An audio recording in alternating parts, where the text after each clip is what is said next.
Mary MacKillop was born and began her mission at a time when Australia as a nation and the church in this land were in search of new bearings.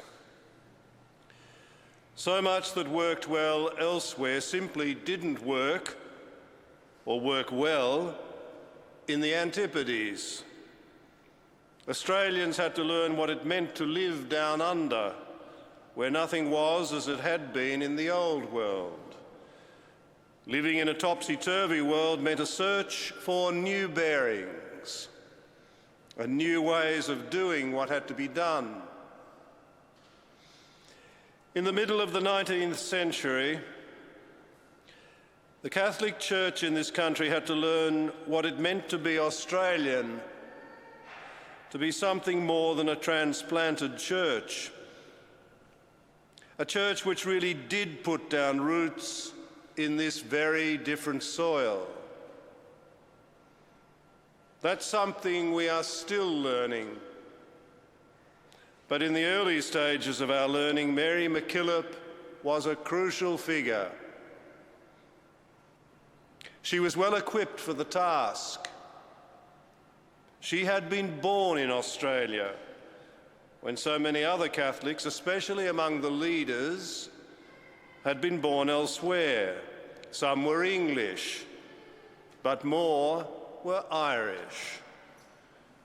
And in building the church in this country, they thought instinctively of the church in which they had been born and grown up.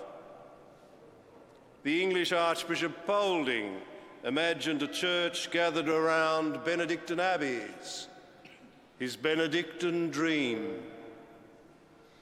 And the Irish bishops clung tenaciously to the ways of the church that they'd known back home.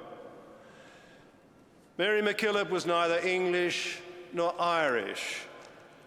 She was, as she herself said, an Australian, albeit of Scottish background. She had the Antipodes in her blood and understood its strangeness in deep and instinctive ways. Images of her in religious habit designed for other climes may make her seem like an exotic transplant, but she was in fact an Australian native. It wasn't just that she was born here that equipped her well to help the church find new bearings, new structures and strategies suited to this land and its people. She also understood the need to focus on the facts of people's lives and their needs. Never see a need without doing something about it, she said. But first you have to see the need.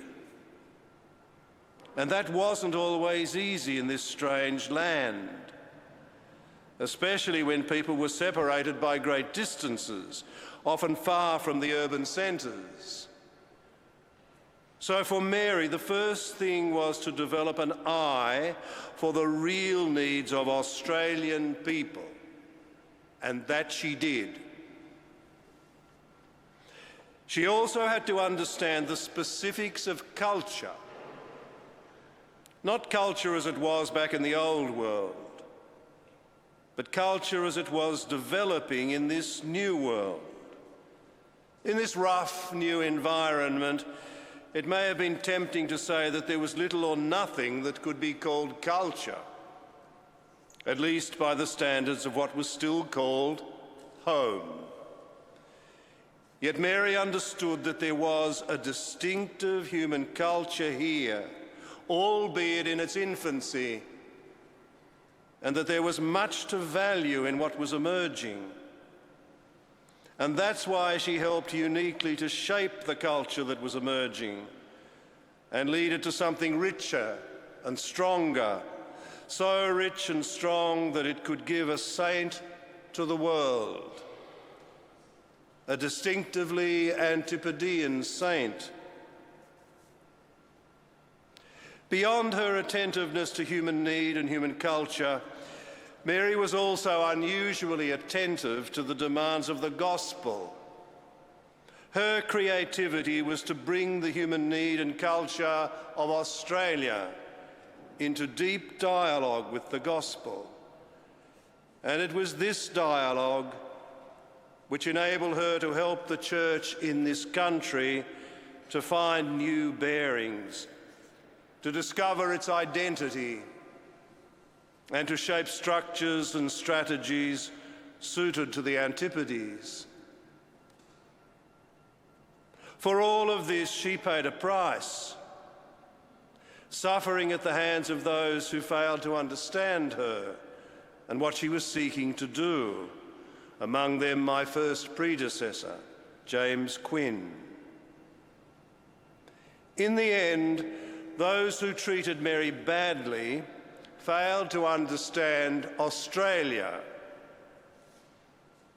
They couldn't imagine any other than a transplanted church committed to the structures and strategies of the old world. Yet through all the suffering, Mary maintained a serenity that is astonishing. And one wonders how it was possible. The answer, in a word, was prayer, but more needs to be said. In one of her letters, Mary wrote that God's presence seems to follow me everywhere and makes everything I do or wish a prayer. To speak of prayer in Mary's life is not to note how faithful she was to the saying of prayers. It's rather to note how she lived ceaselessly in the presence of God, and in that sense, prayed always. In my early life, I can remember reading St. Paul's words, as Mary doubtless did, "Pray without ceasing." And I thought that that wasn't possible. In my later life, however, I've begun to understand what Paul means. He means that we are to live ceaselessly in the presence of God. Prayer then becomes not just one of many activities in our life, it becomes our way of life. We are never not praying, because we're never not communicating with the God who never ceases to communicate with us. The communication, especially the listening, goes on day and night, both consciously and unconsciously. Christian monasticism of both East and West depends upon the distinction between attention and distraction. The whole point of monastic life is to move beyond the endless distractions that fill our life into the deep attentiveness which ultimately is attentiveness to God. It's the attentiveness which, in the words of William Blake, enables us to see a world in a grain of sand and a heaven in a wild flower. Hold infinity in the palm of your hand and eternity in an hour. Mary Oliver says something similar in her poem, Praying. It doesn't have to be the blue iris. It could be weeds in a vacant lot, or a few small stones. Just pay attention, then patch a few words together, and don't try to make them elaborate. This isn't a contest, but the doorway into thanks and a silence in which another voice may speak. Mary MacKillop was in many ways the least monastic of saints. She was constantly on the move, nothing if not apostolic. Yet she came to an extraordinary depth of attention and a most unusual freedom from distraction. This was how she could move so serenely through all the sorrow and suffering she knew. And it was how she could point so assuredly to the new bearings needed for the Church in this country and for Australia as a nation. In our own time, we too need new bearings, as the journey of the Plenary Council has made clear. The Council has been entrusted to the intercession of St Mary of the Cross, and we began the Second Assembly gathered round her tomb. We look to her in our own search for new bearings, for new structures and strategies suited to our very different time. Mary pointed the way, urging us to pay attention to human needs and the realities of human experience, to pay attention to the culture of this land, and to read the signs of God that are there, however different they may seem,